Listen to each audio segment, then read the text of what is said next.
continue notre série fécondation plutôt, in biblio. Cette série où on veut vraiment aller chercher dans la parole le cœur de Dieu pour la multiplication, parce qu'on est dans notre année Fête des disciples. On sait que c'est le cœur de Dieu. On sait en fait que si Jésus n'est pas revenu encore, alors que beaucoup voudraient qu'il revienne là, moi je ne veux pas, je lui demande, ne reviens pas tout de suite, Dieu. S'il ne revient pas, c'est parce qu'il veut que d'autres personnes le connaissent. C'est sa volonté. Il veut remplir le ciel de millions et de millions. Et bien entendu, il se sert de nous, l'Église, pour ça. Et on veut voir dans la parole, c'est quoi tes trucs, Seigneur? Qu'est-ce qui fait que les gens se convertissent, que les gens viennent à toi, qui te font confiance, que naisse la foi à l'intérieur d'eux? Et c'est ça qu'on explore ensemble depuis plusieurs semaines. Je reviens un petit peu sur certaines choses que j'avais partagées. S'il y a des messages que vous n'avez pas écoutés, ça vaut la peine d'aller les écouter en ligne. Moi et Lise, en fin de semaine, on a écouté le message de Michael de cet été. On ne l'avait pas écouté encore du mi-août environ. C'était vraiment bon. En montant à Magog, on a écouté ce message-là. Puis ça nous a vraiment édifiés. Alors, c'est bon d'entendre un peu tous les messages dans ce sujet-là parce qu'on veut être une Église qui se reproduit, n'est-ce pas? Voulez-vous être ça? Ah bien, vous êtes dans le plan de Dieu. C'est bon. J'avais parlé, il faut être deux. Hein? Puis on avait mis beaucoup d'emphase sur le Saint-Esprit durant toute la série. Et on parlait que c'est dans notre intimité entre nous et Dieu qu'il y a multiplication, qu'il y a de nouvelles naissances, que l'Esprit devient actif dans la vie des autres. Dans le lieu secret, lorsqu'on est seul avec Dieu, mais aussi lorsqu'on parle de notre relation avec Dieu en public. Le Saint-Esprit saisit ça pour créer des naissances autour de nous. On avait vu que ça se faisait tout seul. Lorsque nous, on s'applique, lorsqu'on met notre énergie à être en relation avec Dieu par le Saint-Esprit, Dieu se reproduit. Et de nouveaux enfants naissent sur la terre dans la famille de Dieu. On avait aussi appris qu'il fallait s'en occuper après, les gens qui naissaient de nouveau. Il ne fallait pas les laisser là. Depuis quelques semaines, on approfondit un petit peu plus l'intimité avec Dieu, parce que c'est beau de dire tout part de notre intimité avec Dieu. Puis c'est vrai, tout part de là. Notre intimité avec le Saint-Esprit, de là, le royaume des cieux grandit. De là, on est transformé aussi. De là, on porte du fruit aussi. Donc, tout part de là. Et c'est pour ça que ça fait quelques semaines qu'on va un peu plus loin dans cette intimité-là avec Dieu, parce qu'on se rend compte dans la parole que c'est essentiel à notre bien-être, à nos victoires, à notre vie chrétienne, mais aussi à la reproduction. La semaine passée, j'ai fait un emphase sur la différence entre la religion et la relation avec Dieu. Et le titre de mon message, inspiré du mariage de Tommy et Anna, c'était « Faucon » ou « Oui, je le veux ». Et « Oui, je le veux », c'est mieux que « faucon ». Okay? On a vu la semaine passée que les faucons, ça crée de la religion. Ça ne crée pas de bons fruits. Quand il faut qu'on fasse ci, il faut qu'on fasse ça. Quand on suit des recettes, ça ne crée pas de bons fruits. Mais par contre, quand on dit « oui, je le veux », quand c'est vraiment un acte de « oui, Seigneur, je veux te connaître pour commencer », et tout ce qui vient avec, c'est là que ça crée de bons fruits. Suite à mon message de la semaine passée, j'ai lu un autre verset qui renforçait beaucoup le message que j'avais apporté. Je vais vous le lire, c'est dans Ésaïe 29, 13. Ça dit, je suis dans ma lecture du livre d'Ésaïe en ce moment, c'est pour ça que vous allez voir quelques versets qui viennent du livre d'Ésaïe. Le Seigneur dit, « Ce peuple s'approche de moi, il m'honore de la bouche et des lèvres, mais son cœur est éloigné de moi. Et la crainte qu'il a de moi n'est qu'un commandement humain, une leçon apprise. » Et on voit le parallèle ici très étroit entre notre cœur qui s'éloigne de Dieu lorsqu'on se met à appliquer des recettes, lorsqu'on fait des leçons apprises, lorsqu'on fait juste obéir à des commandements, mais qu'on n'est pas dans le « oui, je le veux te connaître »,« oui, je veux m'approcher de toi »,« oui, je veux sentir ton cœur »,« oui, je veux vivre ce que tu veux que je vive ». Je veux vivre ton plan, je veux le connaître. Je veux connaître tes raisons d'être heureux, tes raisons d'être triste. Okay? Ça, c'est le « oui, je le veux ».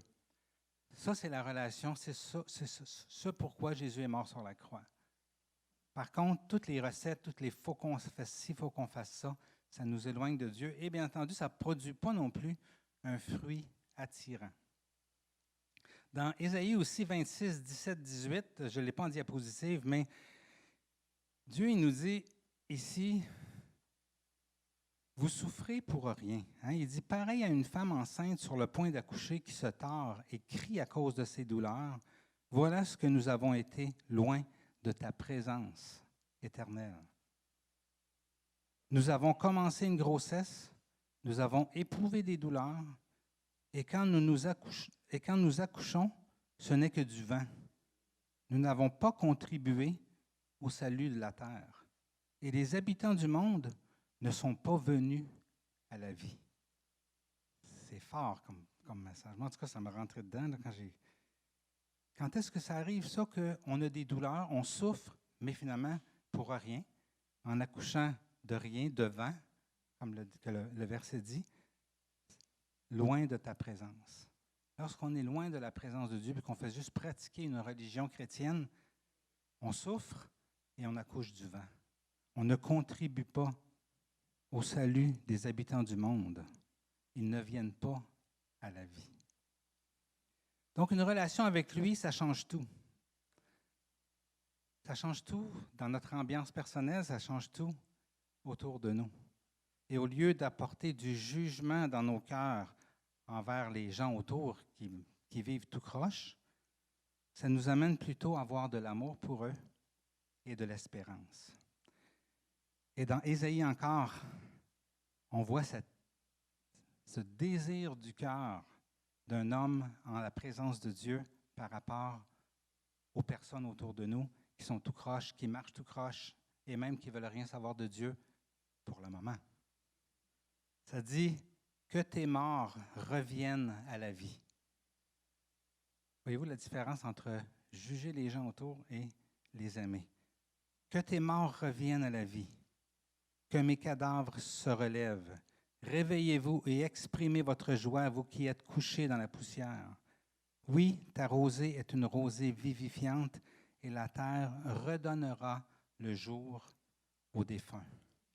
Ça, c'est le cœur de celui qui est proche de Dieu, par rapport au monde autour, par rapport aux nouvelles, par rapport à tout ce qui pourrait décevoir.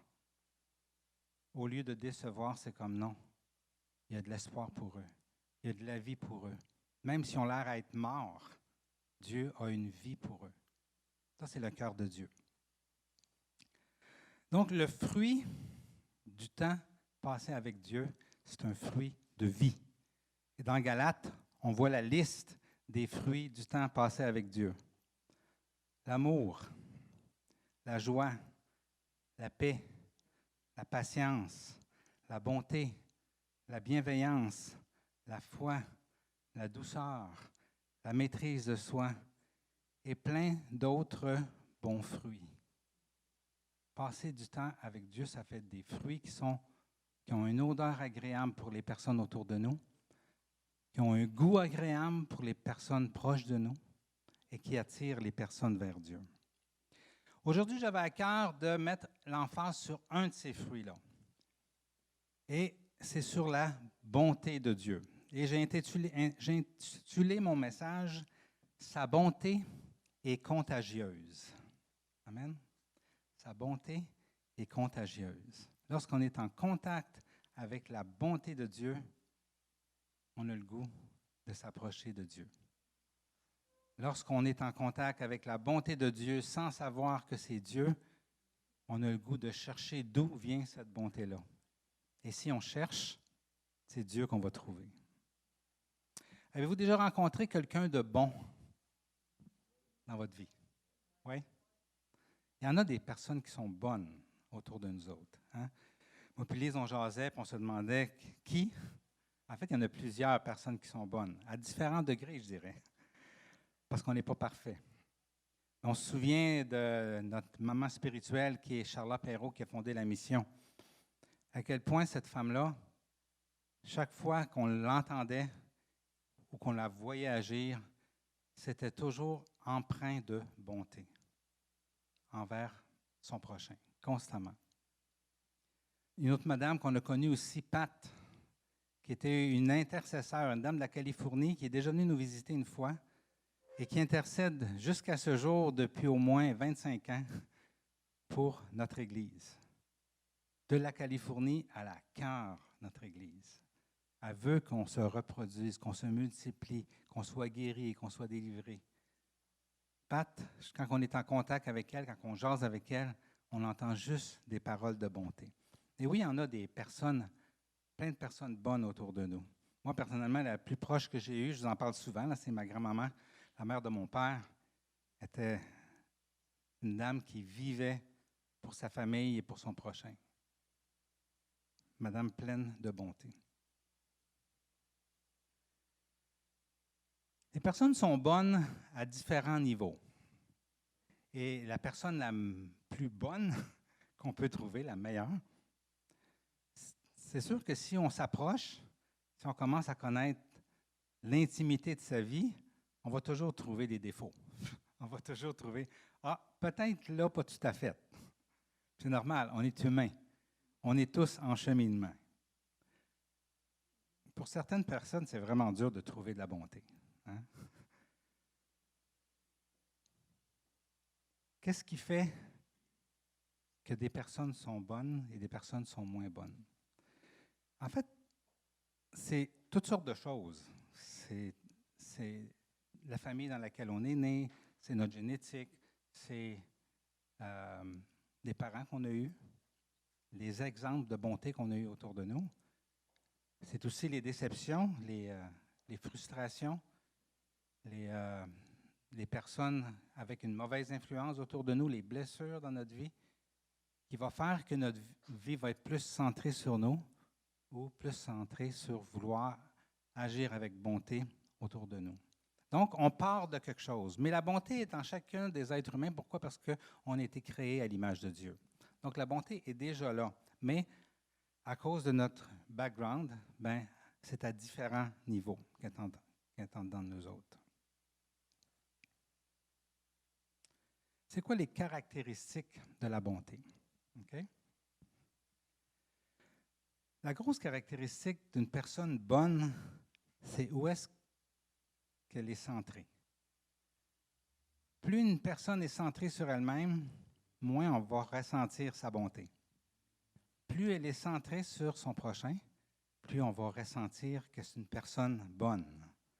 Donc, une personne bonne, ses intérêts sont le bien-être des autres autour d'elle. Ses actions, ses inspirations, ses réflexions, ses conversations, ça va toujours être pour les autres, pour le mieux-être des autres autour. Comment améliorer le sort des personnes autour? L'autre est souvent plus important que soi-même. C'est des personnes qui sont des sources de bénédiction. C'est quoi le mot bénédiction? Ça veut dire faire du bien. Donc, ce sont des sources de faire du bien. Okay? Par les paroles, par le don de soi, par leur temps, par leur bien matériel, par leurs finances. Et quand ils parlent des autres, on dirait qu'ils parlent toujours en bien de tout le monde autour d'eux autres. Parce qu'ils ne regardent pas ce que leurs yeux voient, mais ils regardent l'espérance qu'ils ont du mieux-être de cette personne-là. Donc, le bien-être des autres est plus important qu'eux-mêmes, mais plus important aussi que les contraintes de la vie, qui peut les arrêter à faire le bien. Plus important que les peurs que la personne peut avoir, plus important que l'opinion des autres. C'est des personnes que la justice est importante et l'injustice, ça vient les chercher. Ils n'aiment pas ça, qu'il y ait des pauvres, puis qu'il y ait des riches, qu'il y ait des malades, puis des gens pas malades. C'est des gens qui vont rarement juger et sont très allergiques quand ils entendent quelqu'un juger un autre, au lieu de les comprendre.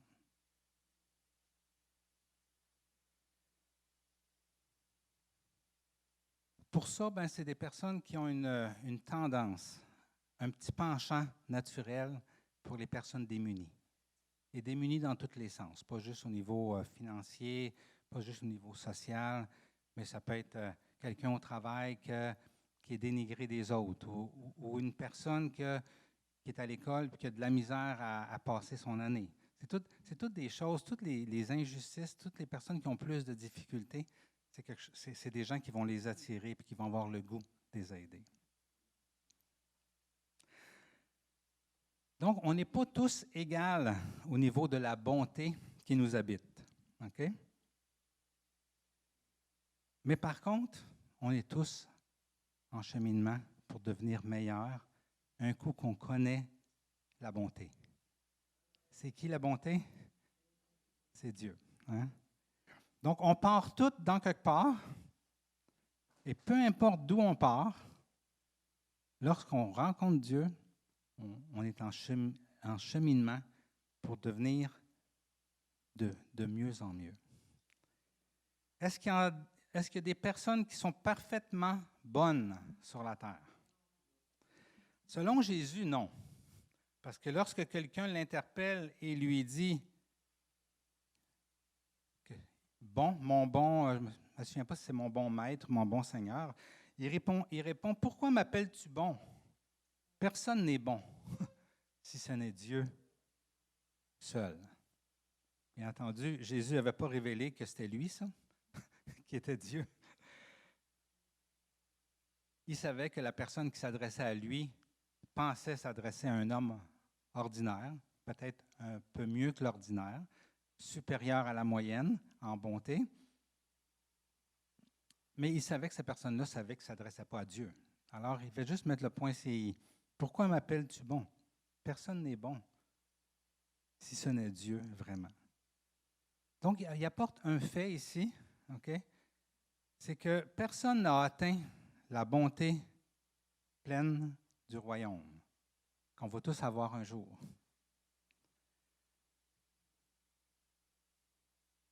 Dieu est bon, et nous, on devient bon. C'est pas pire, ça? Dieu est bon, et nous, on devient bon. Mais comment devenir bon? Comment devenir de plus en plus bon et de vraiment faire une différence dans notre pays, dans notre monde? La bonté se développe en nous proportionnellement à deux choses. Un, au temps que nous passons avec lui. OK? Et deux, à la mise en pratique de sa bonté en nous. Ça prend les deux. Il y en a qui pourraient penser, je vais passer beaucoup de temps avec Dieu dans la chambre secrète, je vais passer ma vie là. Mais si tu ne mets pas la bonté de Dieu en pratique, parce que ça se pratique la bonté, à ce moment-là, non, tu ne deviendras pas meilleur. Tu vas être de plus en plus béni de la présence de Dieu, c'est sûr. Mais d'être bon pour changer le monde, pour influencer autour de toi, pour attirer les gens à Dieu, non, il faut le mettre en pratique pour ça. Donc, on devient bon, la bonté se développe en nous, proportionnellement au temps qu'on passe avec Dieu, qui est essentiel. Si on essaie juste de pratiquer la bonté sans passer du temps avec Dieu, on va finir par se glorifier nous-mêmes et se trouver bon, se trouver meilleur que les autres et se mettre à juger les autres. Donc, ce n'est pas assez. Il faut commencer par passer du temps avec Dieu et ensuite à mettre aussi en pratique la bonté. Notre temps avec lui, ça nous imprègne de Dieu. Hein? Ça nous rend conscients de plus en plus de sa bonté pour nous. Quand on goûte à quelque chose, on a le goût de le partager. Rolande nous a invités pour manger de l'agneau la semaine passée, moi puis Lise. C'était vraiment bon, Rolande. Moi, j'aime ça, Rolande, son enthousiasme quand elle aime quelque chose. Elle dit, viens, c'est tellement bon, là, mon agneau, viens, je t'invite. Puis tu y vas, puis c'est vrai qu'il est bon. Rolande, elle avait le goût de partager son agneau parce qu'elle savait qu'il était bon. Fait qu'elle l'a partagé avec nous autres, puis il était vraiment bon. Merci, Roland. Quand on goûte quelque chose de bon, on a le goût de le partager, comme Rolande. Quand on goûte à la bonté de Dieu, on veut partager la bonté de Dieu. Donc, non seulement on en devient imprégné, mais on a le goût de le dire aux autres. Notre temps avec lui aussi nous libère de nous-mêmes pour être disponible à être bon pour les autres. Quand on est trop centré sur nos malheurs, sur nos difficultés, sur nos lacunes, sur nos dysfonctions et tout ça, on n'a pas le temps de s'occuper des autres. On n'a pas le temps d'être bon. Mais le temps avec Dieu nous libère de nous-mêmes. Et là, on est libre pour être bon pour quelqu'un d'autre. La mise en pratique, bien, ça nous fait goûter combien c'est bon d'être bon. Saviez-vous ça que c'est bon d'être bon?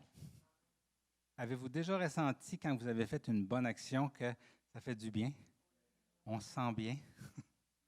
Alors, plus on le met en pratique, plus on trouve ça bon, plus on a le goût de le faire encore, parce qu'on aime ça se sentir bien. Donc, c'est nourrir la bonté en nous que de pratiquer la bonté. Finalement, ça nous fait changer nos priorités. On se rend compte, qu'est-ce qui nous rend vraiment heureux? S'occuper de nous-mêmes ou s'occuper des autres? Accumuler pour nous-mêmes ou bénir quelqu'un? Et quand on le pratique, on le sait, c'est quoi qui nous rend heureux. Hein? Donc, aujourd'hui, dans le temps qui nous reste à peu près 20 minutes, on va explorer un peu la bonté de Dieu. On va explorer la bonté de quelques personnes dans la Bible et on va parler de la contagion de cette bonté-là. Premièrement, explorons la bonté de Dieu. Qui dit que Dieu est bon? Toi, tu le dis, c'est bon? Norbel le dit aussi. Il y a plusieurs personnes ici qui disent que Dieu est bon. Est-ce que vous êtes crédible? Oui, moi je dirais que oui, là, je vous connais, mais il y a quelqu'un qui est plus crédible que nous-mêmes, c'est Dieu. Regardez ce que Dieu dit dans Exode, lorsque Moïse lui demande de voir sa gloire. Ça dit, l'Éternel passa devant lui et s'écria. L'Éternel s'écria, c'est Dieu qui s'écrit ça, là. L'Éternel est un Dieu de grâce et de compassion, lent à la colère, riche en bonté et en vérité. Qui dit que Dieu est bon? C'est Dieu. Est-ce qu'il est menteur? Il n'est pas menteur. Donc, Dieu est bon. David le répète dans plein de psaumes. Le psaume 145, 8, 9. L'Éternel fait grâce. Il est rempli de compassion. Il est lent à la colère, plein de bonté. L'Éternel est bon envers tous. Sa compassion s'étend à toutes ses œuvres. Il a goûté, comme vous autres qui avez levé la main, à la bonté de Dieu. Puis lui aussi, il testifie que Dieu est bon. Dans 1 Chronique 16, 34, ça dit « Célébrez l'Éternel, car il est bon. Oui, sa bonté dure éternellement. » Le psaume 33, 5, « La bonté de l'Éternel remplit la terre. » Donc, Dieu est bon en tout temps. Il est bon quand ça va bien. Il est bon quand ça va mal. Ce n'est pas de sa faute quand ça va mal. C'est nous autres qui a décidé de sortir de sous son... Je ne parle pas de nous autres au moment où on vit une épreuve. Là, je parle de l'humanité, a décidé de ne pas être sous son dôme de bonté. Alors, ça va mal dans le monde. Hein? Quand une brique nous tombe sur la tête, Dieu est bon aussi parce que ce n'est pas lui qui nous a envoyé une brique sur notre tête. Quand on fait quelque chose de croche, puis qu'on est dévoilé, bien, Dieu est bon parce que lui qui est la lumière, bien, il ne veut pas qu'on reste dans les ténèbres. Dieu utilise toutes les opportunités pour nous montrer sa bonté. Et quand on s'approche de lui, on découvre sa bonté. Moi, je trouve ça triste qu'il y a beaucoup de gens qui, au lieu de prier Dieu, prient la vie. Hein? Ils vont dire, la vie est bonne. Moi, je prie la vie. Je demande à la vie. Aïe, la vie n'est pas bonne. La vie est injuste. La terre est remplie des injustices de la vie. Je vais-tu prier la vie? Jamais de la vie. No way! La vie n'est pas bonne, la vie. C'est Dieu qui est bon, au-dessus de la vie. Les malheurs que tout le monde vive, toutes les injustices que les enfants vivent lorsqu'ils naissent dans un pays de guerre, dans un pays de famine, tout ce qui arrive, c'est la vie qui produit ça. La vie n'est pas bonne. Dieu est bon, par contre. Dieu tend la main. Dieu veut nous aider. Dieu veut qu'on se détourne de nos mauvaises voies, qu'on revienne vers lui afin de nous rebâtir. Dieu nous aime. Dieu aime l'humanité. Dieu a tant aimé le monde qu'il a donné son Fils unique afin que quiconque croit en lui ne se perde pas, mais qu'il ait la vie éternelle. Quand les gens vous diront « Pourquoi Dieu est si bon si ça va mal dans le monde? » Répondez-leur, ce n'est pas Dieu, c'est la vie. Dieu, lui, est bon. Amen. Je vous lis un passage d'Esdras. 70 ans de déportation. Le peuple d'Israël s'était détourné de Dieu complètement. Ça s'est mis à aller mal. Ils ont vécu les pires horreurs. Ils ont été déportés. Et quand ils reviennent à Jérusalem et qu'ils rencontrent Dieu à nouveau, ça dit, ils se répondaient en louant et en célébrant l'Éternel. Il est bon. Oui, sa bonté dure éternellement pour Israël.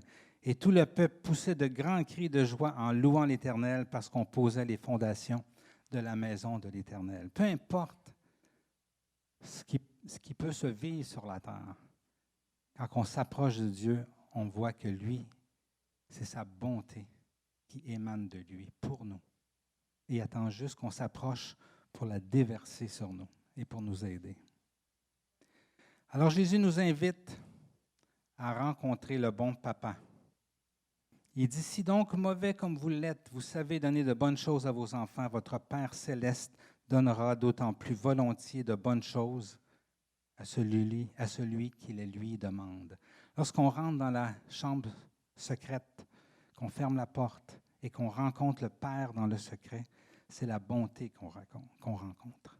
C'est avec la bonté qu'on a une relation à ce moment-là. Parce que Dieu est bon. Il veut juste nous donner des bonnes choses. Donc, rencontrer le Père, c'est rencontrer sa bonté. Il nous dit aussi goûter, dans les psaumes 34, 9, goûtez et voyez combien l'Éternel est bon. Heureux l'homme qui recherche refuge en lui. Quand on goûte, on a le goût de faire essayer d'autres mondes. Au bon agneau, l'agneau de Dieu, mort sur la croix pour nous. Dans le psaume 143, ça dit « Enseigne-moi à accomplir ce qui te plaît, puisque tu es mon Dieu. » Ça, c'est ce qu'on lui demande dans la chambre, tout seul avec lui. On dit « Ton esprit qui est bon me conduira sur un sol aplani. » Dieu, toi qui es bon, ton esprit est bon, enseigne-moi à être bon, moi aussi. Dans le psaume 119, 68, « Que tu es bon et bienfaisant, enseigne-moi tes volontés. » Et Néhémie nous dit, « Tu leur as donné ton bon esprit pour les rendre sages. » L'esprit que Dieu nous donne quand on le rencontre nous rend bons, nous rend sages. Dans le psaume 107, 8 et 9, ça dit, « Qu'il loue l'Éternel pour sa bonté et pour ses merveilles en faveur des hommes, car il a désaltéré les assoiffés, il a comblé de bien les affamés. » Ça nous fait penser à des œuvres que l'Église fait depuis des centaines d'années. Désaltérer les assoiffés, combler de bien les affamés, faire du bien aux pauvres, aller vers le démuni, aller vers celui qui est seul. Il y a plein de ministères qui ont été inspirés de personnes qui étaient en contact avec Dieu et qui sont de faire du bien sur la terre. Dieu le fait lui-même, mais il se réjouit quand son Église le fait. Donc, à nouveau, Dieu est bon et nous, on devient bon. Donc, on a une raison de plus de rentrer dans la chambre pour devenir meilleur, plus bon, plus imprégné de la bonté de Dieu. Par contre, ce qui ne se fait pas tout seul, parce que ça se fait tout seul, être imprégné de la bonté quand on est avec lui, ce qui ne se fait pas tout seul, c'est de faire les bonnes œuvres que Dieu a préparées d'avance pour nous. Mais il nous fait une promesse. Hein? Dans Ésaïe 26, 12, ça dit « Éternel, tu nous assures la paix puisque tout ce que nous faisons, c'est toi qui l'accomplis pour nous. » Ce n'est pas forçant, c'est juste une décision de arranger notre vie pour qu'on puisse faire des petits actes de bonté que Dieu va multiplier. Dieu accomplit plein de choses par nos actes de bonté. Dans Romains 2,4, il dit « C'est ma bonté qui mène à la repentance. » Ce n'est pas les faucons. Si vous êtes imprégné de ma bonté, si vous pratiquez la bonté, c'est cette bonté-là qui va emmener les gens autour de vous à la repentance. Je trouvais ça intéressant, quelque chose que le pape François a dit. Si le mal est contagieux, la bonté l'est aussi. On a toujours peur que nos enfants soient en contact avec des gens qui sont mauvais, parce que le mal est contagieux. Mais il dit, la bonté l'est aussi. Puis il dit, soyons infectés de bonté et propageons la bonté. J'explorais la Bible pour voir des personnages dans la Bible qui avaient eu une influence par leur bonté. Et je n'avais deux à vous partager ce matin. Le premier, c'était Corneille. Je vous lis le passage, ça dit, dans Actes 10, à partir du verset 1, « Il y avait à Césarée un homme appelé Corneille, qui était officier de la troupe romaine, appelé cohorte italienne. Il était pieux et craignait Dieu, avec toute sa maison. Il donnait beaucoup d'argent au peuple et ne cessait de prier Dieu. » Donc, il y avait deux caractéristiques. Lui qui n'était pas croyant, lui qui n'était pas chrétien et lui qui n'était pas juif non plus, donc n'était pas partie du peuple de Dieu. Il priait et il était bon. Il faisait des actes de bonté et il priait. Et l'histoire montre qu'il y a eu un ange qui lui est apparu et lui a dit d'aller chercher Pierre. Cet ange-là est allé chercher Pierre. Pierre, qui n'avait jamais rentré dans la maison d'un païen, il n'avait pas le choix. C'était une vision directe de Dieu qu'il a eue, fait qu'il a décidé d'y aller. Il est rentré chez Corneille. Et c'est intéressant parce que ce que Dieu a dit à Corneille, tes prières et les dons que tu as faits sont montés devant Dieu. Donc, les prières et les dons, ça prend les deux. Et il s'en est souvenu. Donc, c'est après ça qu'il invite Pierre. Et il dit la même chose à Pierre. Okay? Donc, il arrive là, et Corneille était avec toute sa famille, ses amis, tout le monde était là. Okay? Ça dit dans Actes 10, 24, il avait invité sa parenté et ses amis. Et là, il raconte à Pierre la vision qu'il avait eue. Et dans Actes 10, 33, ça dit, « J'ai alors tout de suite envoyé quelqu'un vers toi. Maintenant donc, nous sommes tous devant Dieu pour écouter tout ce que le Seigneur t'a ordonné de nous dire. » Alors Pierre prit la parole et dit, « En vérité, je reconnais que Dieu ne fait pas de favoritisme et que dans toute nation, celui qui le craint, et qui pratique la justice, donc la bonté, lui est agréable. » Il a envoyé sa parole aux Israélites en leur annonçant la paix par Jésus-Christ. Là, il est en train, Pierre, de leur faire un petit discours d'évangélisation. Il lui parle de Jésus. Et c'est intéressant quand il parle de Jésus. Il dit, « Jésus qui est Seigneur de tous, vous savez ce qui est arrivé dans toute la Judée, après avoir commencé en Galilée, suite au baptême que Jean a prêché. Vous savez comment Dieu a déversé une onction de Saint-Esprit et de puissance sur Jésus de Nazareth, qui allait de lieu en lieu, faisant le bien. » C'est intéressant que Pierre met l'emphase ici sur ce que Jésus a reçu par le Saint-Esprit, c'est qu'il allait de lieu en lieu et il faisait le bien. Il démontrait par ses actions la bonté de Dieu. Et bien entendu, il faisait ce qu'on voudrait faire à tous les jours. Il guérissait tous ceux qui étaient sous la domination du diable, qui étaient malades, etc. Hein? Ça, j'aimerais ça en faire plus. Mais...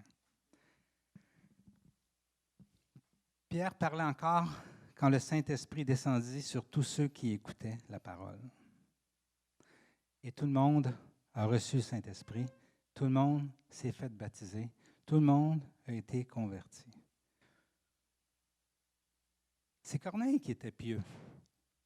C'est Corneille qui était bon. Mais à cause de sa bonté, et je suis convaincu que c'est beaucoup plus à cause de sa bonté que de sa piété, il attirait plein de monde vers lui. Il a pu remplir sa maison de famille et d'amis qui lui faisaient confiance dans sa folie de recherche de Dieu, comme la majorité des gens nous voient. Pourquoi? Parce qu'il était bon. Alors il était là. Et grâce à sa bonté et sa piété, plein de gens se sont convertis. La bonté de Dieu est contagieuse. Il y a une autre histoire qui est l'histoire de Tabitha, ou dans d'autres versions, il l'appelle Dorcas. Ça dit, il y avait à Jaffa parmi les disciples une femme appelée Tabitha, ce qui signifie gazelle. Elle faisait beaucoup de bien et donnait de son argent aux autres. Donc, une femme bonne. Et cette femme-là est tombée malade et elle est morte. Les gens ils ont dit, Pierre n'est pas loin, allez chercher Pierre, il peut faire quelque chose, on pense. Et quand Pierre est arrivé, tous ses amis parlaient d'elle, de combien elle était bonne, de ce qu'elle faisait. C'était ça qui avait attiré ses amis à cette fille-là. Et c'est ça qui a interpellé Pierre aussi. Puis il a dit, OK, sortez. Et finalement, il a prié et elle est ressuscitée. Il leur a remis vivante. Cela fut connu de tout Jaffa et beaucoup crurent au Seigneur. Parce que la femme qui était bonne dans le village était connue de tout le monde à cause de sa bonté. La bonté de Dieu, c'est contagieux. Je me souviens quand j'étais au Mexique et que je me suis mis à capoter avec Jésus et à écrire à tout le monde des lettres de Jésus. La majorité de ma famille et de mes amis m'ont trouvé bien bizarre. Mon père aussi, même si j'étais son gars, il trouvait vraiment que j'étais en train de me perdre parce que je sortais du catholicisme et je parlais de Jésus sans arrêter. Mais il dit, malgré le fait que tu as l'air, que tu es bizarre, tu es rendu bizarre, il ne me l'a pas dit de même, je ne me souviens pas les mots exacts, mais il dit, par contre, il dit, ce que tu fais au Mexique, d'aider les pauvres, ça me touche. Puis ça me montre que tu ne dois pas être tant sur une fausse traque que ça. Et bien entendu, mon père est devenu de plus en plus ouvert à ce qu'on lui partage la relation avec Jésus et le fait que ce n'était pas une religion, mais une relation qu'on vivait. Je sais que mon père est avec le Seigneur aujourd'hui. Ma mère, c'est quand je me suis occupé d'elle, qu'elle était malade, qu'elle me dit, moi, là, si je guéris, je m'en vais à ton église. Pourtant, quand je faisais juste parler de Jésus sans faire des actes de bonté,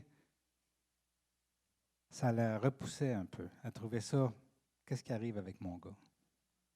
Mais un acte de bonté, ça attire. Mon frère Serge, qui m'avait déjà dit, regarde, c'est tes affaires, ça. Parle-nous pas de tes affaires. Quand il a su que je m'en allais d'un voyage au Pérou pour faire du bien, il dit, j'aimerais tellement ça, vivre ça. Parce que la bonté, c'est contagieux. Serge est venu, il s'est converti là-bas. Réal, il m'a écouté, lui, à cause qu'au lieu de juger les 3 familles qui faisaient baptiser des bébés, comme certains chrétiens font, et je sais que les baptêmes, selon ma conviction, il faut décider par nous-mêmes, donc on ne peut pas le faire pour des bébés. Réal, quand il a vu que je les ai honorés en participant au baptême et en allant, donc en faisant un acte de bonté au lieu de jugement, Réal s'est ouvert puis il a donné son cœur à Jésus. La bonté, c'est contagieux. Sylvie, qui s'occupe du garde-manger, elle a commencé ça en venant au Mexique et en voyant plein de monde autour d'elle faire plein d'actes de bonté à la mission. En revenant, elle a dit, moi, il faut que je m'implique. Et depuis ce temps-là, elle fait des œuvres de charité. La bonté, c'est contagieux. Il est tard un peu. Je vais essayer de faire un sprint. Je suis en train de lire actuellement un livre qui est de Nicole Phillips, qui s'appelle Kindness is Contagious. Il est juste en anglais, là. Ça veut dire la bonté est contagieuse. Je me suis mis à lire ça en cherchant, en faisant des recherches pour mon message d'aujourd'hui que j'avais à cœur d'apporter. Et c'est intéressant, cette femme-là, elle a été interpellée pour écrire un article dans une revue, une fois par semaine, sur des sujets que ça ne tentait vraiment pas. Elle s'est dit, pourquoi à la place, je n'écrirais pas un article par semaine sur des histoires de bonté, d'actes de bonté. Et ils ont accepté. Fait qu'elle a dit, je vais commencer par moi-même. Fait qu'elle s'est mise à faire des actes de bonté. C'est une dame dépressive qui prenait des antidépresseurs et tout ça. Et qui s'est mise à faire des actes de bonté. Et elle s'est rendue compte que chaque fois qu'elle faisait un acte de bonté envers quelqu'un, que ça lui apportait quelque chose dans son âme, une joie qu'elle ne connaissait plus dans sa dépression. Et peu à peu, elle disait, plus j'étais centré sur les autres, moins j'étais centré sur ma tête, mes bébites. Plus j'étais centré sur les autres, plus je me sentais libéré de moi-même. Et éventuellement, elle s'est sentie de mieux en mieux. Elle a arrêté ses antidépresseurs. Et ça fait des années de ça. Et cette dame est heureuse à faire des actes de bonté aujourd'hui. C'est son remède, faire des actes de bonté. Et il y a eu des recherches intéressantes qui se sont faites. J'ai une diapositive ici qui parle de Alan Lux, qui pendant des décennies, il a travaillé pour étudier les actes de bonté ou le bénévolat. Et il dit ceux qui aident, il a fait une étude, ceux qui aident régulièrement ont 10 fois moins de maladies que les gens en général. Et les gens de 65 ans et plus, il y en a peut-être quelques-uns dans la salle, qui font du bénévolat, vivent plus longtemps et sont moins dépressifs. Donc, non seulement ça apporte quelque chose, mais en plus, c'est réparateur pour nous autres. Non seulement ça rapporte aux autres, mais c'est réparateur pour nous. Selon les études de Lux, donc, chaque acte de bonté produit de l'endorphine et produit un bien-être naturel. Un seul acte de bonté diminue les problèmes de santé reliés au stress. Aider diminue l'intensité de la douleur, où on en est moins conscient. Et aider renverse l'état dépressif, pourvoit à des contacts sociaux, diminue les sentiments d'hostilité et d'isolation avec tous les effets secondaires que ça peut apporter de néfaste dans nos vies. Amen. Mère Angélica, c'est une religieuse qui dit « À moins qu'on ose accomplir le ridicule, souvent on est gêné d'être bon, hein? À moins qu'on ose accomplir le ridicule, Dieu ne peut pas accomplir le miraculeux. » Cette dame-là, et je finis avec ça avant le verset final, il y a un petit vidéoclip que j'ai. Elle a lu un livre de Joyce Meyer qui a été proposé par quelqu'un qui dit « 100 façons de simplifier votre vie ». Puis rester accroché au premier des 100 façons. Qui dit « Faites une chose à la fois ». Elle s'est rendue compte qu'en faisant une chose à la fois dans sa vie, elle avait bien plus de temps d'être ouverte à faire des bonnes actions autour d'elle. Amen. Je vais inviter les musiciens pour un temps d'adoration devant notre bon Dieu. Hey, j'aime tellement ça qu'on l'appelle le bon Dieu au Québec. Parce qu'il est bon. Donc, c'est le bon Dieu, hein? Puis il n'y en a pas d'autre, fait que c'est le bon Dieu aussi. Éphésiens 2:10 nous dit, en réalité, c'est lui qui nous a fait. Nous avons été créés en Jésus-Christ pour des œuvres bonnes que Dieu a préparées d'avance afin que nous les pratiquions. Juifs et non-juifs, unis en Christ. Dieu nous a créés pour être bons et pour semer la bonté autour de nous. C'est contagieux et ça attire les gens vers Dieu. Et ça fait toute la différence. Amen. On va prendre le vin et le pain à la fin de l'adoration. Ça marche? On va finir par cet acte d'adoration envers notre Dieu. Mais juste avant de commencer à louer, je vous montre ce petit clip-là. Ceux qui nous écoutent en ligne sur les messages enregistrés, je vais mettre dans la description de mon message le lien GodTube. Hein, mais au lieu d'être YouTube, c'est GodTube. De cette vidéo-là, vous allez pouvoir aussi l'écouter. Soyez bénis.